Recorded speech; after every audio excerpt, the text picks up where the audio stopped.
minha mensagem de hoje tem por tema a dor da remoção.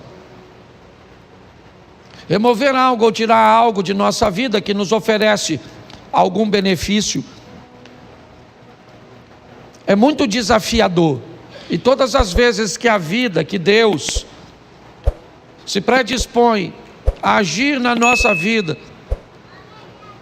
para que algo ou alguém seja removido dela, essa remoção, ela vai causar dor, por medo, por sentimento de posse, ou simplesmente por conforto. Normalmente as pessoas não têm dificuldade, principalmente na igreja. Você quer colocar alguém num cargo, ninguém normalmente não te pergunta por que você está colocando essa pessoa no cargo. Aliás, ela é até perfeitamente capaz de entender que ela só está sendo colocada nesse cargo porque Deus a colocou naquele local. Mas se você precisar remover essa pessoa do cargo, normalmente ela quer uma série de informações, de justificativas para cujas quais ela está sendo removida, retirada de uma função, porque na maioria das vezes, quando algo precisa ser retirado da nossa vida, essa remoção, ela vai nos trazer algum desconforto, alguma dor. Porém, nós precisamos entender que depois que sai da nossa vida aquilo que tem que sair, só então estaremos prontos para avançar para a próxima fase. Quando nós somos capazes de entender isso, fica mais suave, menos doloroso ver pessoas partirem, ver empregos ficarem para trás, ver situações cujas quais achávamos vantajosas, expressivas e significativas partirem. Às vezes sequer elas ficam por muito tempo, porque não é o nosso destino, é apenas uma fase da nossa vida. A Bíblia inúmeras vezes nos dá exemplos sobre isso. Quando nós vemos a história da mulher de Ló, o que ela tem? Ela tem um apego àquilo que está ficando para trás. Ela está sendo arrancada, removida de sua casa, de seus pertences. Ela só está saindo basicamente com a roupa do corpo. Então a dor dessa remoção, o apego àquilo que ela está deixando para trás, faz com que ela olhe para trás, mesmo diante de uma ordenança de cuja qual ela não deveria fazer isso, ela faz desobedecendo, e sabe o que acontece? Ela não tem mais futuro, ela é paralisada por aquilo. Aquela é uma situação que a paralisa. Mas pastor, muitas vezes nós precisamos retornar, precisamos dar uma olhada, sim, mas não precisa ser num looping onde você retorna onde estava. O movimento pode parecer o mesmo, nós podemos fazer isso numa espiral, onde você volta ao mesmo lugar que estava antes, somente não é na mesma altura. Volta, mas você sabe, quando um avião pequeno, ele precisa decolar num ambiente montanhoso, você sabe o motivo pelo qual o avião do grupo Mamonas Assassinas colidiu com a Serra da Cantareira? Porque ele não tinha força suficiente para decolar como um jato. Não havia nele potência o suficiente para alcançar uma altura. O piloto deveria ter decolado utilizando um sistema de espiral. Decolaria mais baixo, então retornaria e ganharia altura para que conseguisse transpor aquele obstáculo, aquela serra. Quando a vida vai tirar algumas coisas de nós, que ela precisa tirar, e é isso que eu vou te mostrar em 3 exemplos, nós precisamos estar preparados para lidar com essa dor da perda, da separação, com a remoção, né, de algo ou de alguém que precisa ser retirado da nossa vida, porque senão nós não vamos transicionar de fase. Há quanto tempo você não muda de fase na sua vida? Há quanto tempo coisas ruins não acontecem, mas também não acontecem coisas boas? Quando você vive num dinamismo, é lógico que nem sempre coisas boas vão acontecer. A dinâmica da vida traz consigo coisas ruins, mas coisas boas também acontecem. E nós vamos vivendo e crescendo, evoluindo. Mas se nós não soubermos lidar com essa situação, nós vamos ter problemas. O primeiro texto que eu quero usar é um exemplo disso num milagre. Segundo o livro dos Reis, capítulo 4, verso de número 4. Põe para mim na tela, por favor. Segundo o livro dos Reis, capítulo 4, verso 4. Depois entra em casa, fecha a porta atrás de você e dos seus filhos, e derrame o azeite em todas aquelas vasilhas, e ponha à parte as que forem ficando cheias. Preste atenção na exposição desse milagre, no que a Bíblia está narrando. O milagre está acontecendo, mas todas as vezes que uma botija de azeite se enche, o que esta mulher tem que fazer é retirar esta botija, colocar uma outra no lugar e colocar essa botija para trás. Então, enquanto essa está enchendo, assim que essa enche, ela remove essa e coloca essa para que se encha. Me parece que a visão é basicamente a mesma. Aconteceu, está tudo certo, e agora o que eu faço? O que aconteceu agora é passado. Eu tenho que voltar para o ambiente onde as coisas acontecem, e não utilizar o verbo no passado. Eu tenho que entender isso. Nós não podemos ficar vivendo, né, a mesma estação o tempo inteiro. Então aconteceu, tá bom, foi bom ou foi ruim, passou, eu tenho que estar pronto para a próxima fase. Quando não lidamos muito bem com isso, nós podemos ter sérios problemas. E o primeiro é o pai da fé, Abraão. Presta atenção nesse texto aqui, coloca Gênesis 13, verso 14. Gênesis 13, 14, dá uma olhada.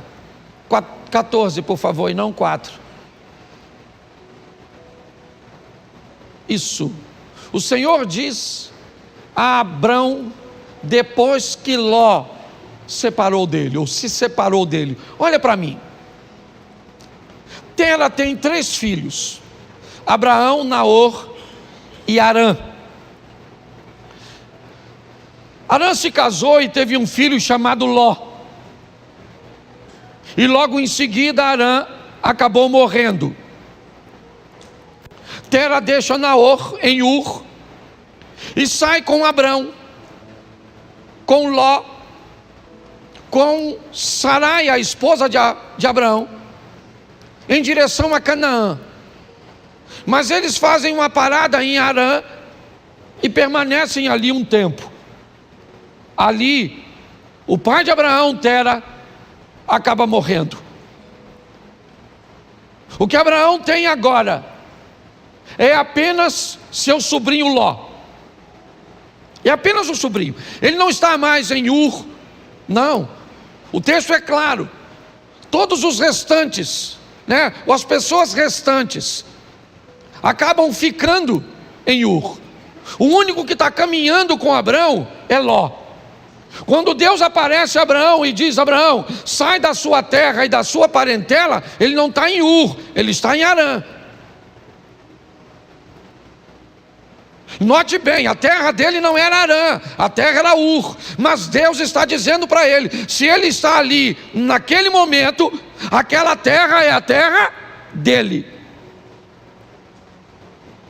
Deus está dizendo para ele, ó, essa terra onde você está vivendo, ela é sua no momento, ela é o lugar que você está.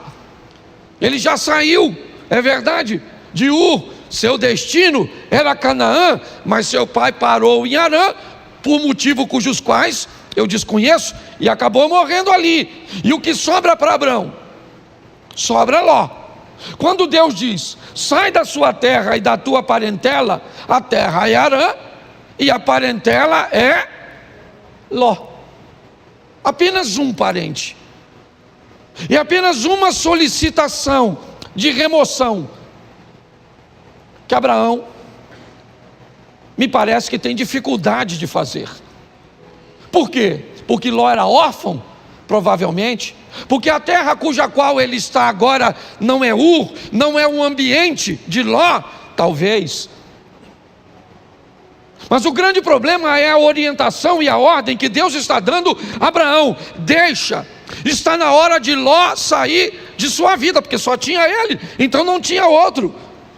Note que é apenas uma coisa, e apenas uma pessoa, mas olha o estrago, o atraso, o prejuízo que desobedecer uma orientação do Altíssimo pode trazer para a trajetória de uma vida. Por que Abraão provavelmente tem medo, insegurança de deixar Ló para trás? Porque se ele deixa Ló, o argumento dele vai se solidificar em Eliezer, o Damasceno. Já que ele não pode ter filho, pelo menos que ele deixe sua herança para um sobrinho, que ele o adotou. Pelo menos é alguém de seu sangue. E parece que Abraão está preso nisso. Na hora de remover Ló é muito doloroso. Por quê? Porque ele é a minha segurança no que diz respeito ao futuro. Se não for ele, como é que vai ser? Pois é.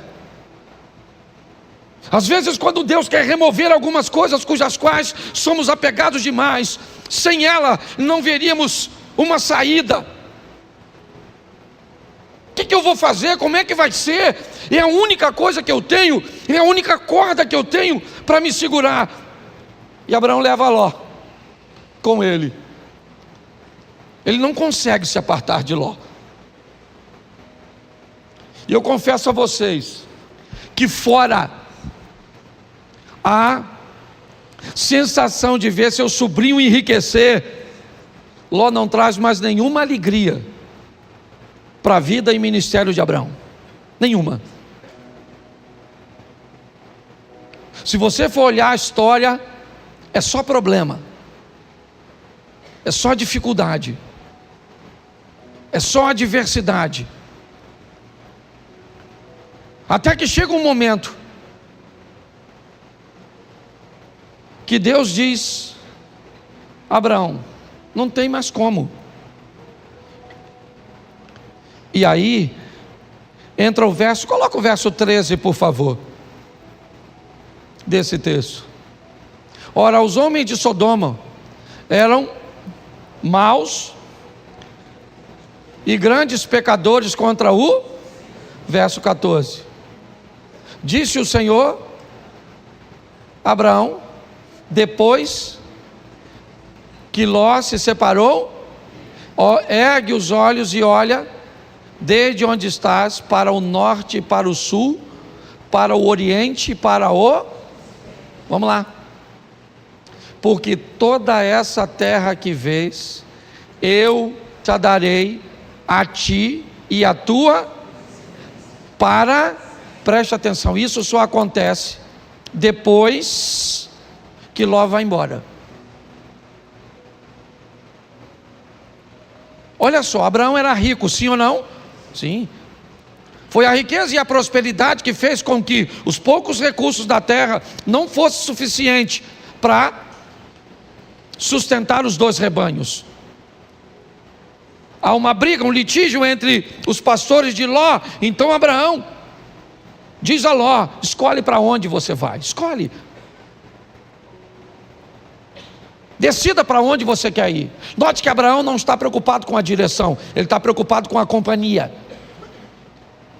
Enquanto Ló caminha para Sodoma e Gomorra, lembra o verso 13? O que tinha lá? Homens que viviam em grandes pecados. Abraão não. O caminho de Abraão era outro. A rota de Abraão era outra. Abraão estava disposto a andar com Deus. Era isso. Quando olhamos essa história, o que descobrimos? Que o pai da fé estava apegado e tinha dificuldade de se libertar de coisas, e aqui, de laços familiares. Entenda o que eu vou falar agora. O corte do cordão umbilical, o rompimento da sua vida para com a sua família, para viver a sua própria história, precisa acontecer. É importante que você entenda isso. Existe uma nova fase para você, e você precisa estar pronto a retirar ou a permitir que isso aconteça. Se dependesse de Abraão, ele não tiraria. Mas a prosperidade dos dois foram tanta que a terra está dizendo para eles: vocês não têm como viver juntos. Então ele diz: então você vai embora.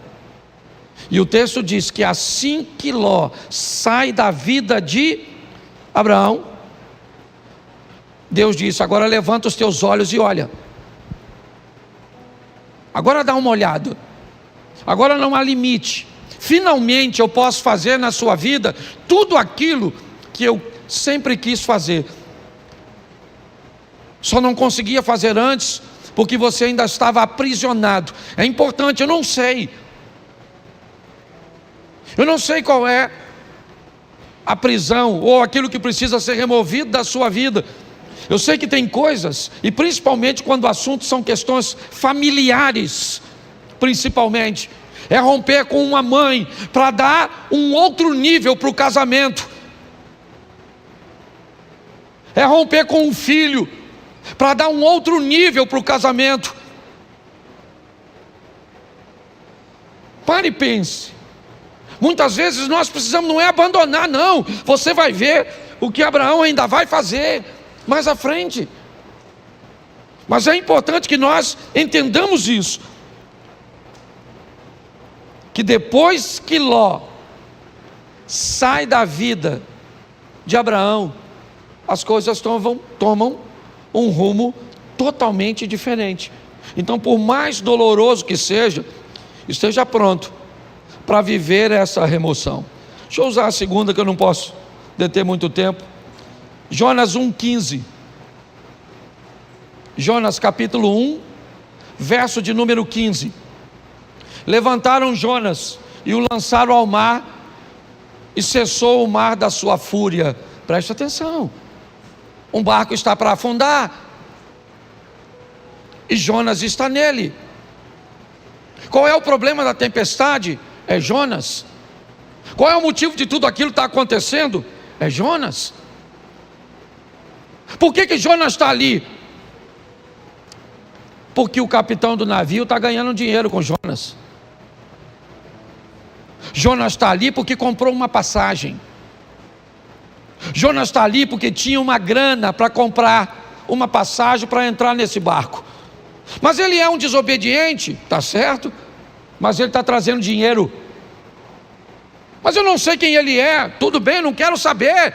Ele está trazendo uma grana, ele está trazendo uma lucratividade, e pautado nessa lucratividade, eu não sou capaz de selecionar quem entra na minha vida. Deixa eu fazer uma pergunta para você: quanto custa para entrar na sua casa? Quanto custa para entrar na sua família? Quanto custa? Qual é o preço de um ingresso da sua intimidade? Pare e pense. Por causa da entrada de Jonas, o capitão do navio, que não é profeta, ele não desobedeceu a Deus, não. Ele cometeu algum pecado quando vendeu o ingresso do barco dele para o Jonas? Sim ou não? Claro que não.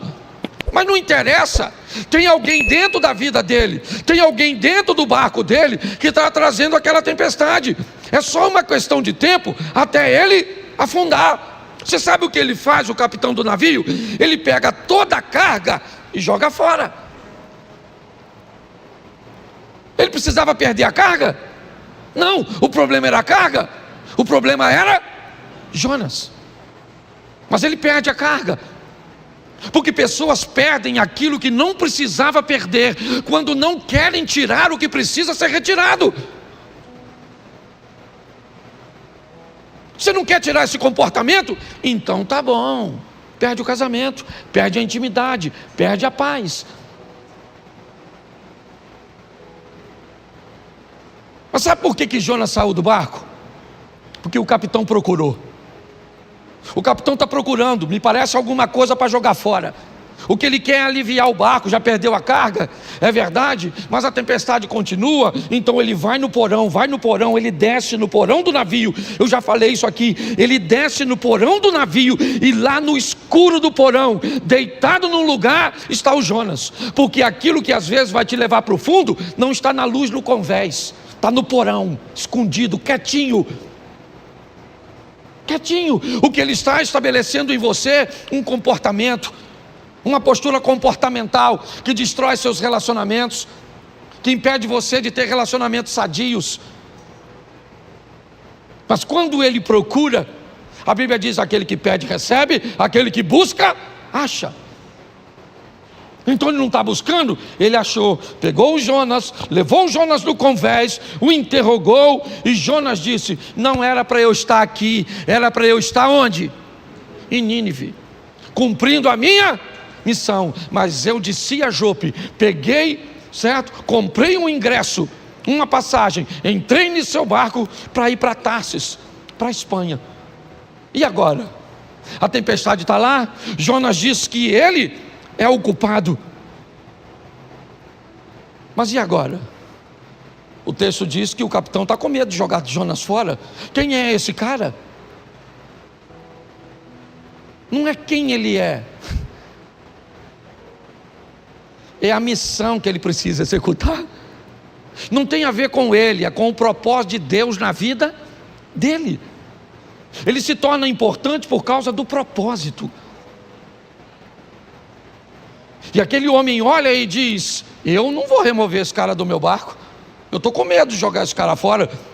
Eu jogo esse cara fora e, não quer jogar? Então tá bom. Eu sei o que é isso muito bem.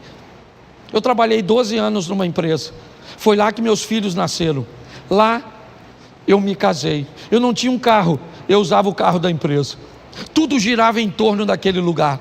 Eu não sabia viver, não havia nenhum outro ecossistema que eu conseguia enxergar, sabe, para me prover de um futuro. Não tinha.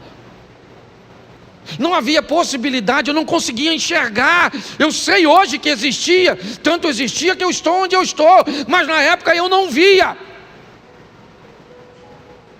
Eu estava totalmente apegado, e Deus usando todas as estratégias para me remover. Ele me tirou com mão forte de um lugar que eu não queria sair. Eu não estava vivendo em pecado, não, eu só não estava onde Deus queria que eu estivesse. Mas aqui eu não quero falar de Jonas, eu quero falar do capitão. É ele é o foco da minha mensagem, porque é o barco dele que vai afundar. Por quê? Porque tem alguém que não deveria estar na vida dele, na casa dele, na empresa dele, nos negócios dele, no ministério dele. E agora ele tem que jogar Jonas fora. Sabe o que ele tem? Medo.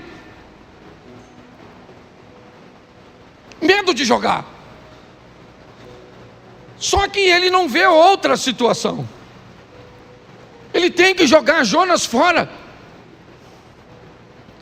Verso 15: e levantaram a Jonas e o lançaram e cessou a sua. Aí ele foi lá, mergulhou no mar, pegou a carga toda, trouxe de volta para o navio e seguiu direitinho, sim ou não? Não. Precisava ter perdido a carga se tivesse jogado Jonas? Sim ou não? Mas perdeu a carga porque não achou o Jonas. Então fala para quem está do seu lado: acha o Jonas.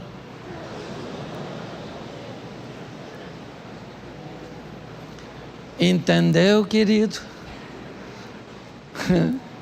Acho que Deus está falando com alguma pessoa aqui hoje, certo? Você nem tem barco, mas tem Jonas, tá certo? Ah, pastor, descobri hoje, o meu Jonas é o meu marido. Se Jonas é o seu marido, eu vou te dar uma notícia, dona. Afunda. Porque tem gente, a turma que já está brigando, né? Fala, pastor, nossa, remoção. Nossa, podia sair morto. Mas afogado serve. Você está rindo, mas o assunto é sério. Dá uma olhadinha, gente. Porque eu creio que Deus está falando conosco, amém? O terceiro, Gênesis 37, verso 28. 37, 28 de Gênesis. Isso.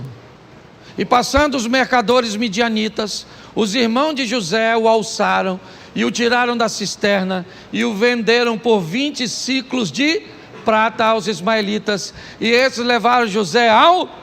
Preste atenção, quando Deus precisa tirar você de um lugar onde a sua visão é diferente da visão dos outros. Por favor, se você veio para essa igreja, certo, e você não quer se encaixar nessa visão, essa é uma mensagem extraordinária para você.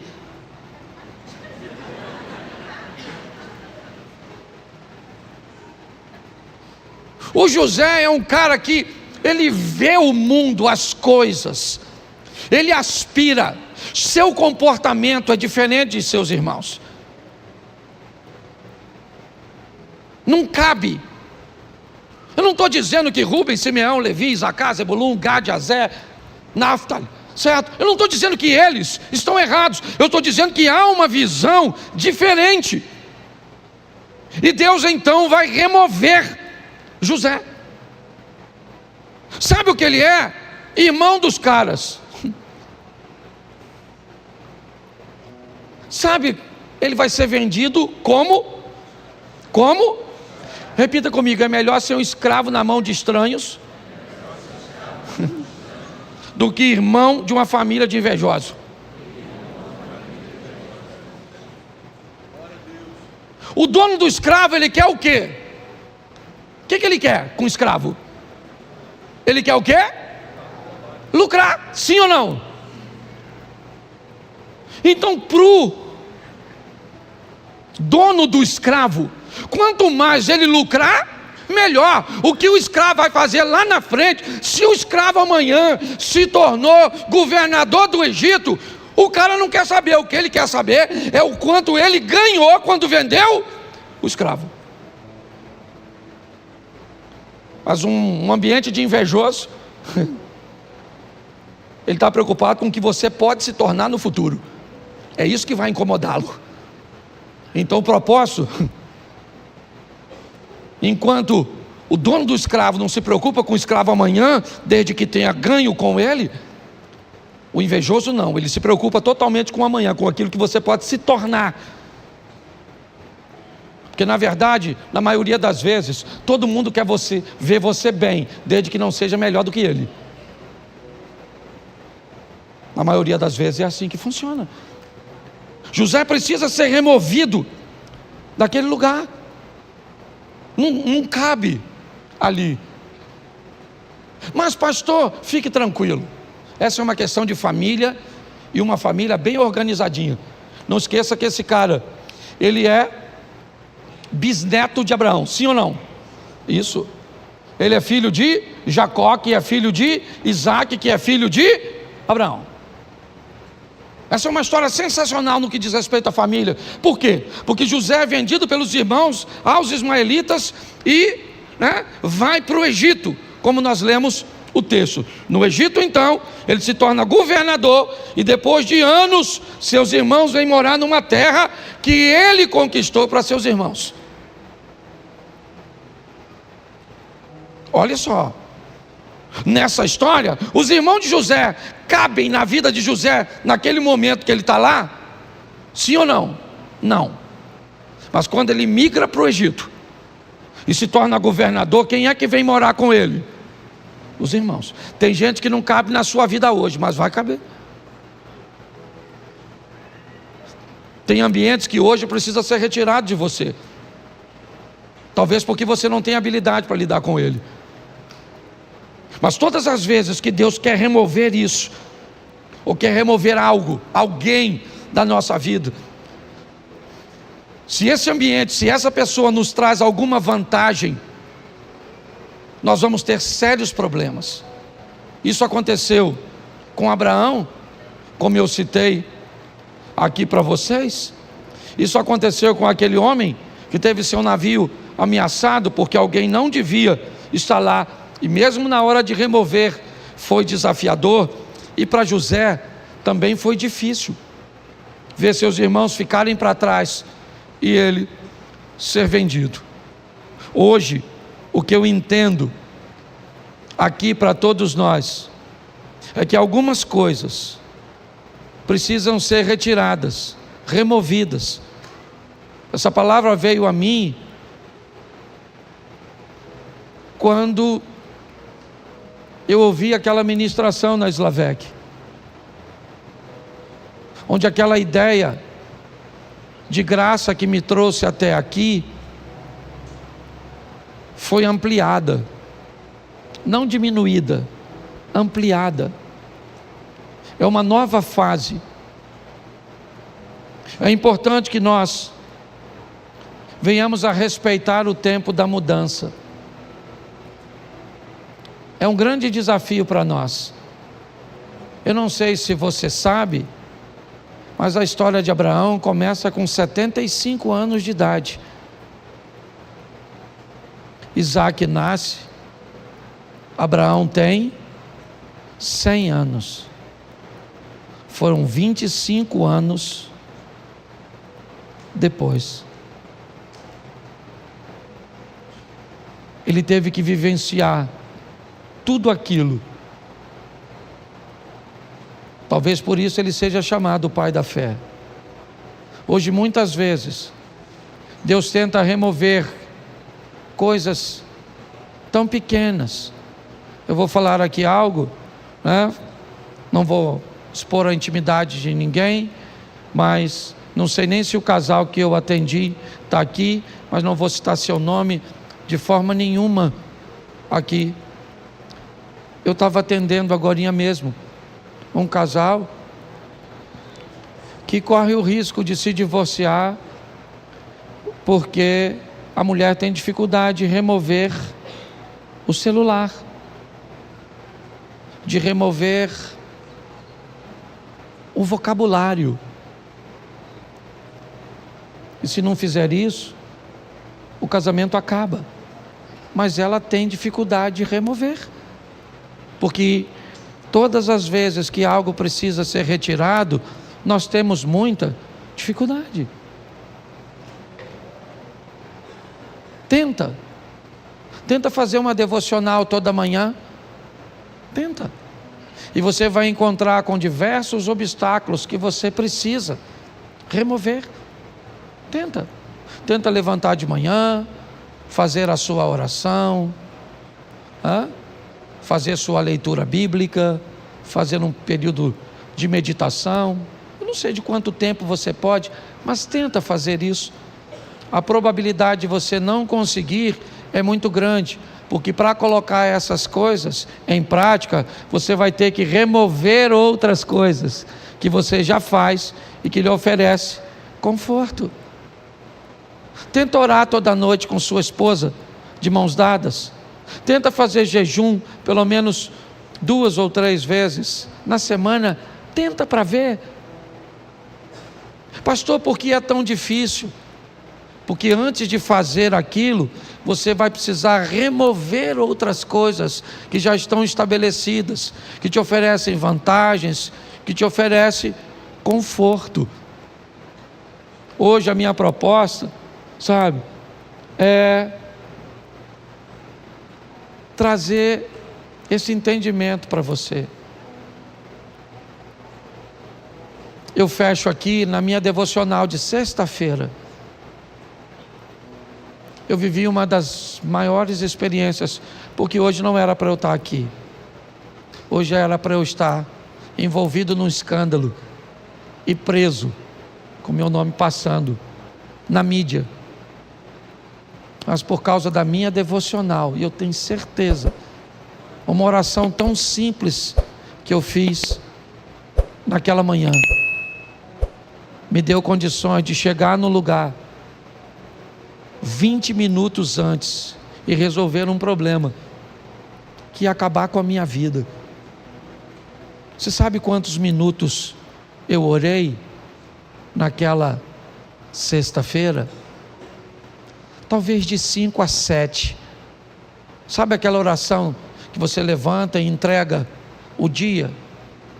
Sabe, Senhor, toma esse dia, toma isso, toma aquilo, oro para o fulano, para o ciclano, aquela coisa.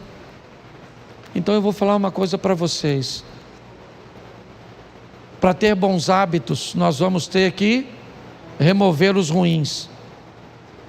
E se você achar que não consegue fazer isso, vai continuar com os ruins mesmos.